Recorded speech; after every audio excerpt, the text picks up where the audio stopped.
Good morning, everybody. This is Steph Gaudreau here. A little bit of an unexpected turn of events. I was supposed to do a Facebook Live with Rachel Doherty, the grounded therapist, and Facebook was not playing along. So we're going to try to do this here. Here we go. Rachel, oh my goodness, it's going to work. Thanks so much for tuning in. We are going to talk about how to deal with uncertainty, stress, and anxiety. Hello, my friend. That was intense. All hands on deck, right? We made it work. Hey, Bonnie, let us know where you're listening from if you're tuning in today. I'm so glad that we're able to do this. And yeah, apparently Facebook has turned off its add a friend to your broadcast feature. So weird. Dicks. Anyway, here we are. Here we are. We're going to do this here on Instagram Live instead, and we'll post to Facebook later. Thanks to everybody tuning in. Nebraska. Hey, Danny from Boston. What's up, my home state? All right. So, Rachel, you are, first of all, the best. Thank you so much for doing this. You may look familiar to my audience because you came on the podcast last year. It was episode 257. It was a good one. It was a good one. Everybody should go back and listen to that. But it was all about food and mental health, and it was really such a great show. So today, you reached out just a couple of days ago and said, hey, this is super extra for a lot of people. Yeah. Both of us included. Yeah, I know. And I posted some stuff about being a highly sensitive person. And I'm going to be honest with you, yesterday, I posted a couple things, and then the rest of the day I was off of social media. Oh. It's just been a lot. So you reached out and said, hey, how can we support our community in this time? And I said, all right, let's do this. Let's just jump on and talk about, there's a lot of uncertainty. There's a lot of people who are afraid. There's a lot of anxiety, even, among people who have anxiety. Normally it's really amplified. Yeah. So, start talking. Yeah, no, absolutely. I want to hear you and be here for everybody. Yeah. What are we gonna do about this? What are we gonna do? So here's the thing. The thing that has come back to me and what I've worked on with my clients so far is remembering that we've been through uncertain times before, because it's so easy to be like, no, this is the first time ever in the history of the planet, of ourselves, that anything has ever gone wrong this bad. And yeah, and also no, right? And I hate to bring up a list of really hard things, but I wrote one out anyway. Okay. I know you were talking about Y2K when I was desperately trying to get on, right? Yeah. I remember being worried about that. Yep. It didn't happen, but that's okay. But think about the 2008 financial crisis. I lost 2 or 3 jobs at a time because I was in my early 20s and I lost a job, had to get a temporary job, switch jobs. I think I lost that job. It was a lot of uncertainty then too. Mm-hmm. And it was hard for a lot of people, but as a nation, I think we learned a lot of lessons about credit and financial decisions, and we grew in some ways and have changed our ways and others. So we've been through uncertain times before. We've been through a bunch of elections. I was thinking about 9/11. We collectively had to get through that. It was a scary time. I will age myself. I was in college. I was in a dorm room and it was scary. I'm from New York City. It was a terrifying time, but as a nation, I think we've moved through it. We're probably still in it in some ways, but we've survived uncertain times before. And so it's just remembering that. I hate to, let's think about the depressing, hard things we've been through, but it's a good reminder that this happens to us. Mm-hmm. It happens to us collectively as a big country, but also, and globally now, but also on a micro level, right?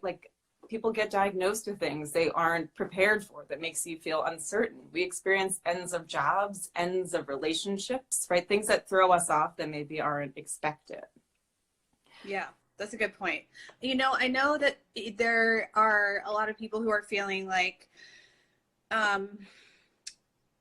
news will come out, an update will come out, or something will happen, or something's, potentially going to be announced, and their anxiety will queue up. And then it seems like it'll die down a little bit, they start to kind of get a handle on things, or feeling a little bit more settled. And then there's potentially new news coming out, or something is announced, or, the city of Los Angeles It just announced they're making closures. Different states are making closures to certain things. Schools are still being canceled. And so we are kind of getting this almost like a roller coaster effect, it seems, where we're like, super anxious, it dies down, we get super anxious again. And it's almost like the anticipation of that is making it worse. Can you talk about that for us? Sure.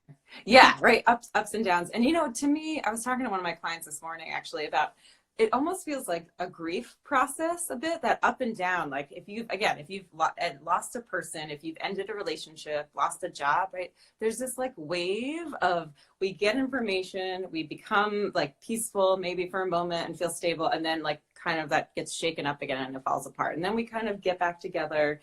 And that's just sort of the range of human emotion, partly, right? And a lot of it feels like reaction, and sometimes maybe justifiably, and maybe sometimes not so much, right? Instead of reacting, responding thoughtfully and mindfully is a really great way to kind of manage that up and down feeling. And remembering that we're in control of what we're in control of. And let's think about the things that we are in control of to manage that up and down feeling that you're so eloquently describing. Mm-hmm. So we're in control of our thoughts. We're in control of our emotions. Feels like it. Doesn't always feel like it, actually. But we are. And we're also in charge of how much we consume, right? If we're watching too much news and taking in too much social media, it's going to feel crappy. Mm-hmm. There's no way around it. Yeah. So choose wisely. Okay, so you mentioned thoughts, feelings, and actions, and I'm wondering, what are some of the strategies that you work with people on, with your clients, the people that are, coming to you, and like, how do we start to make different decisions, or at least become more aware of what's going on? Yeah. So again, it's figuring, you're right. Like it's figuring out one, because if we're watching really scary stuff all the time, what's going to happen? Our thoughts are going to be scary. Our feelings are then going to be reactive to scary things. And then we're going to act from a place of fear and a place of scared and a place of like all these terrible things are happening. But if we're taking in some good stuff, like if you're tuning in right now, you might be feeling a little bit better than if you were watching like big scary things on the news that are a lot of times, like the news is designed to be a little bit scary for ratings, just like scary movies, right? Like we take that in for a little bit of a jolt and also to get information. So it's just sort of deciding what we're taking in, right? I have been watching Frozen 2 on loop. So like my babysitter's downstairs, right? Like we're feeling pretty good. I'm very grateful to Disney for releasing that a little early. So we're home, with my kid. And so it's just navigating what you're consuming. We're singing lots of songs in our house. So like, we're feeling all right. And that's a little bit of my privilege. I get to work from home. So does my husband, but also because we're watching Frozen 2 and singing lots of songs, right? And we're laughing, and my kid is dressing up in funny outfits to entertain us, right? So like, we're trying to keep our hearts and minds a little bit light because there's a lot to manage. I think it's also about managing expectations to sort of help our thoughts a little bit, right? Like, so I'm working digitally or online with my therapy clients right now because I'm working from home. So I have to manage my expectations of myself and for my clients, right? My dog barked at the UPS delivery. That's going to happen, right? Yeah. In my office, I would never have my dog or my child there, right? I can manage the environment a lot better. I'm at my house. Like, I don't know when the UPS truck shows up because I'm generally not here right now. So we can manage our expectations of how perfect and amazing we're going to be during a challenging time when our routines are off, our plans have all been canceled, changed, and shaken up. So it's sort of like letting go a little bit of control, even though it feels like we need to grab tight and hold on to control as much as we can. It's letting it go. Like, is that what I want for a therapy client, to listen to my dog bark at the UPS truck? Not at all. It is very against like the usual protocols and what I've learned.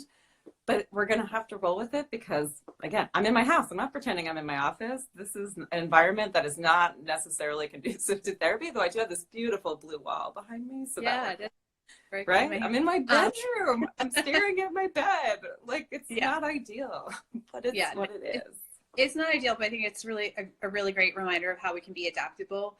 If people can hear the typing in the background, that's my husband, because he's working from home as well. And like you said, it's a big privilege to be able to do that and not have to actually be out now. But, I know one of the other things that people oftentimes feel conflicted about is you mentioned watching Frozen 2. We watched Contagion and, you know, lighthearted on Friday. But I felt okay doing that. But nevertheless, like there can be, you know, during times of tragedy, and 9/11 sticks out in my mind. I mean, it was such a somber, tragic, solemn event. And the events that followed from that were very, very serious and very sad and just heartbreaking for so many people.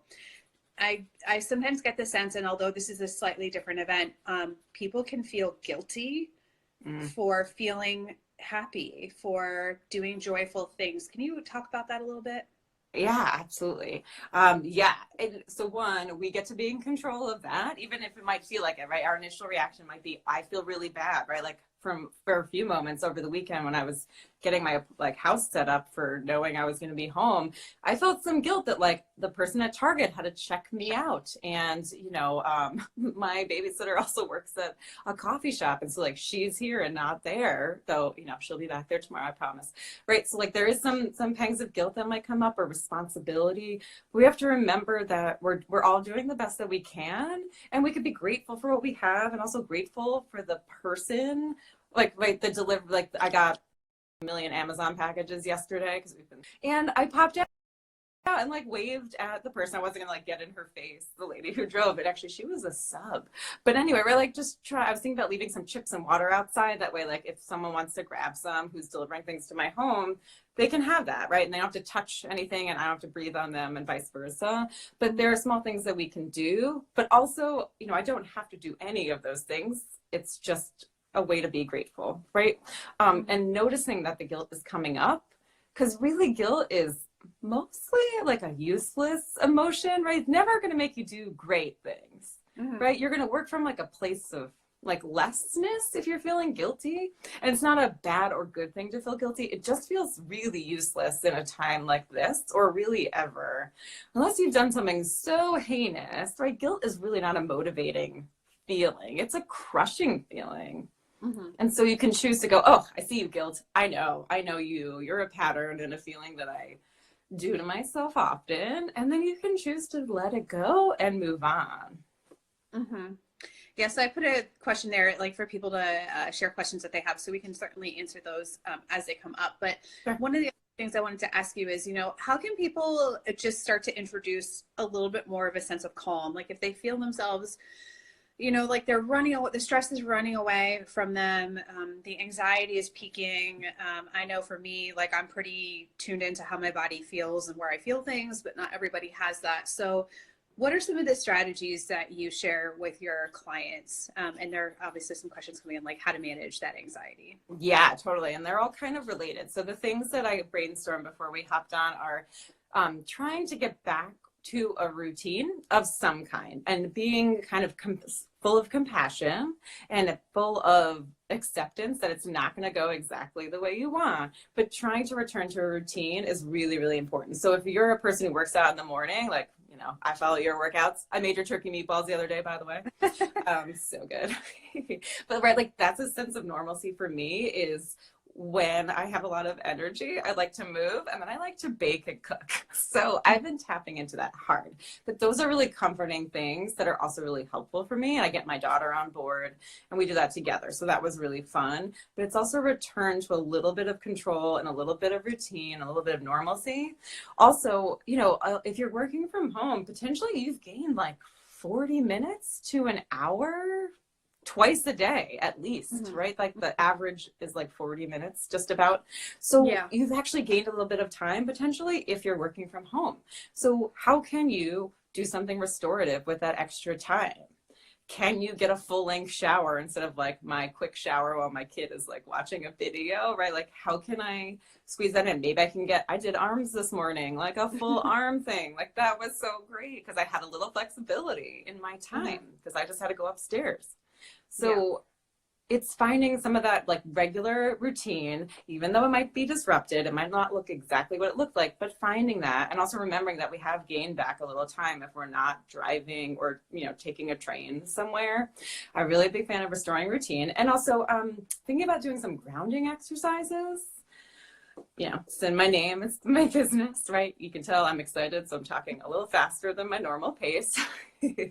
But it's trying to like stay in the moment. So working on a routine, trying to like remember, you can't see my feet and I'm certainly not going to kick them up to the camera. But I love not having my shoes on because I can actually like feel the carpet or the ground, or when I go outside, I can go on my back deck and like just feel the air and be present in any moment if I can or if I choose to.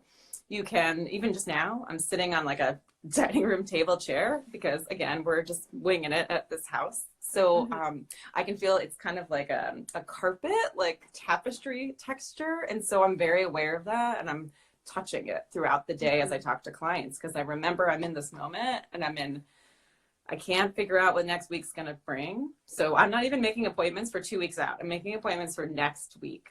I'm not going to do that to myself or my clients because we don't really know. So we can manage how far ahead we're trying to plan for, but also like set ourselves up for success. That's a good point. So I think that answers all your questions there. Grounding, does anyone have any grounding questions more specifically? Let's see if people pop them up. And Danny asked a good question. So how do you motivate yourself to work remotely? I think you had a lot of good suggestions. I am somebody who works from home all the time. So I can tell you, Danny, my suggestions would be get out of your PJs. Yeah.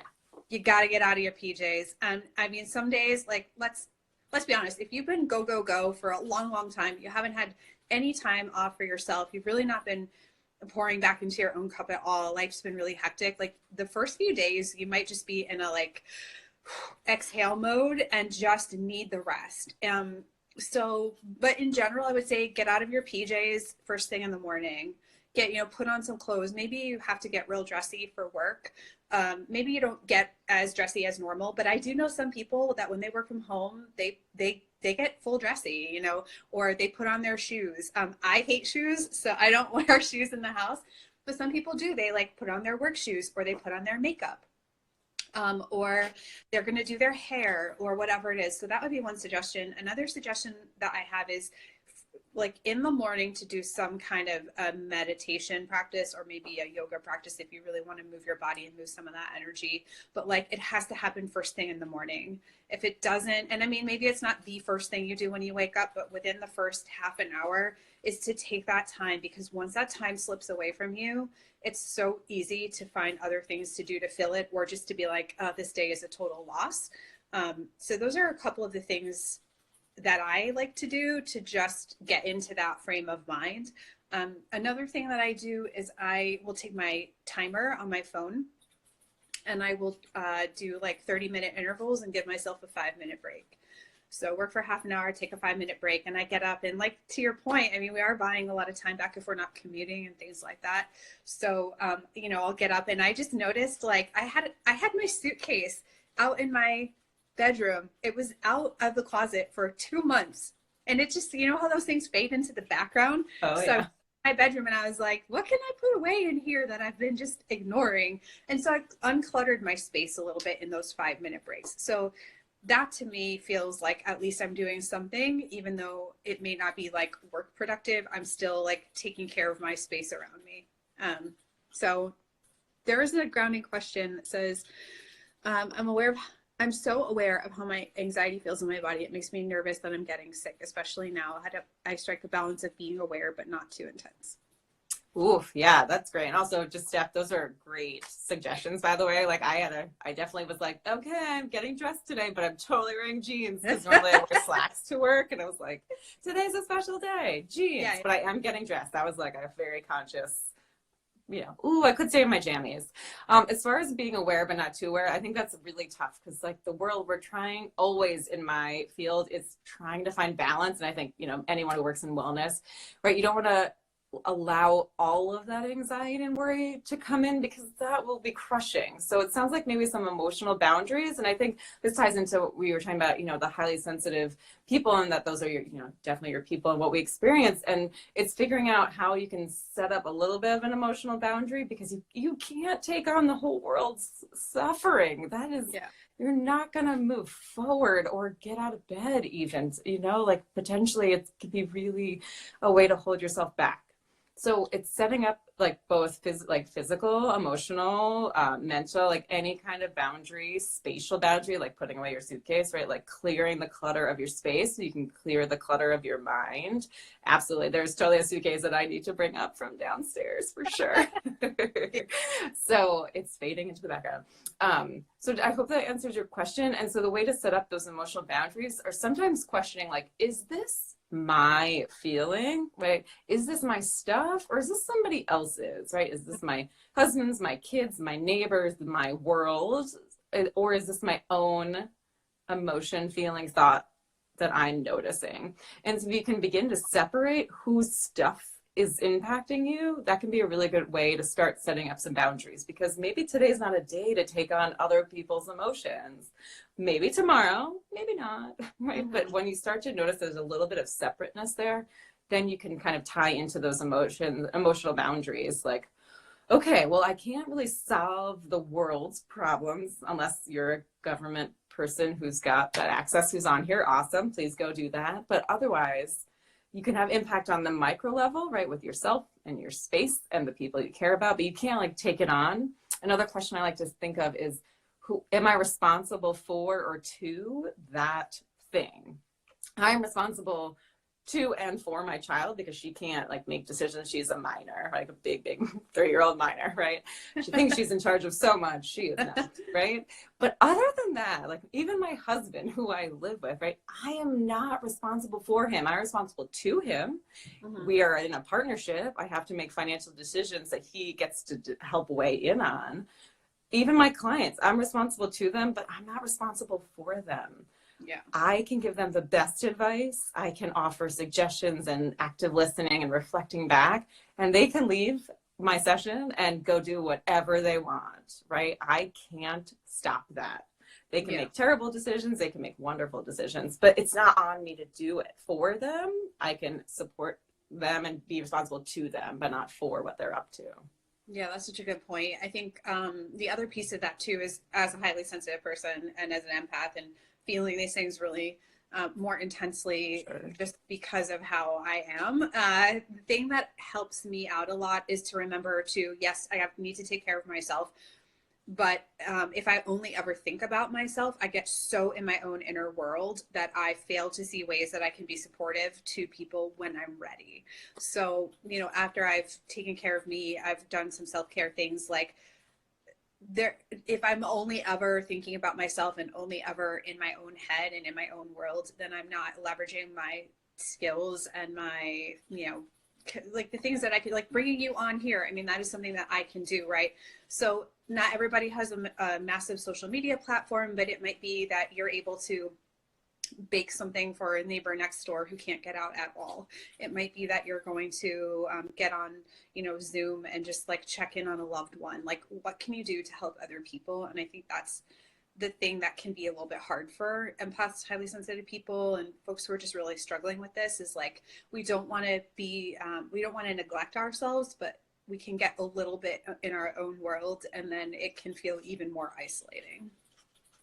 Yeah, that makes a lot of sense. And that's good feedback for me too, is to remember that sometimes even having that like little impact around like your micro sort of world, right? Like you can't necessarily like fix the globe, but you can have impact really close by. Yeah, there was a question that came through on the questions panel. I think, let's see if we can do this. I don't know if I can see the whole comment, but it's like basically, how do you move out of the scarcity mindset? You know, fears of like food insecurity. I'm guessing the question came through because this person had that kind of food insecurity situation in their past. And, you know, how do you sort of stay, how do you manage that situation? If you've had something like this happen before, how do you just make it through the day? So one, like, let's validate that if that really, that happened, that must have been awful. So like honoring and validating that sounds terrible. And I can't quite figure out the situation. I see it on my screen, but I can't quite put it all together. I can't see the whole picture. Yeah. So validating that experience is real, but then I want everyone to check the facts of the reality. For right now, it seems like, yes, there's definitely shortages on toilet paper and other paper supplies, and maybe some food in your area. I know I heard from my mom that like stores were running out, and I've seen photos from California.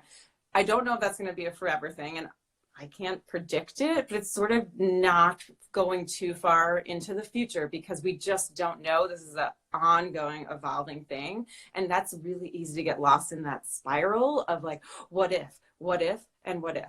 We can't do that to ourselves, because then you won't be able to get through to make a creative and wise solution.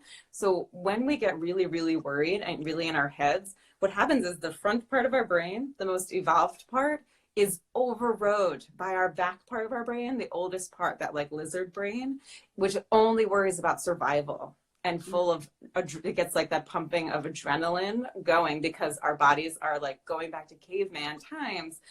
It's just survive, run, right? That fight or flight thing. That's what's going to happen. And you won't be able to come up with a creative solution if your frontal lobe is overrode by your old instincts. And so a lot more solutions will emerge if you can remain calm and kind of think through it using your community, asking questions, right? Maybe I've seen a lot of people volunteering like for senior citizens to bake stuff or go to the grocery store for them. So I think there are going to be a lot of informal communities that emerge out of this. I was in tangentially near Hurricane Sandy, like this boat like rode up my street not too far away. I was on Long Island. So yeah, it was just in the middle of the road because that's how close the water came. And there was a lot of informal communities that emerged to help other people out and bring them food. People were like lending tools out. It was actually quite wonderful. I'm getting chills just like remembering it. Yeah. But things will emerge and evolve as things emerge and evolve. Do you have any breathing techniques that you like to recommend to people? Oh, yes. Really the most basic, like just thinking easily, is just a 3-part breath where you could do a couple things. So you inhale, and just like when you pour water into a vase, right, you breathe through your belly first, so sort of getting that diaphragm moving. So we inhale and expand our bellies, and you could place your hands, you can't see them, but my hands are on my belly, and expand our belly. Oh yeah, there you go. Thanks, Steph. And then the air goes into our lungs and then our throat, and then we exhale the other way. So throat, chest, belly.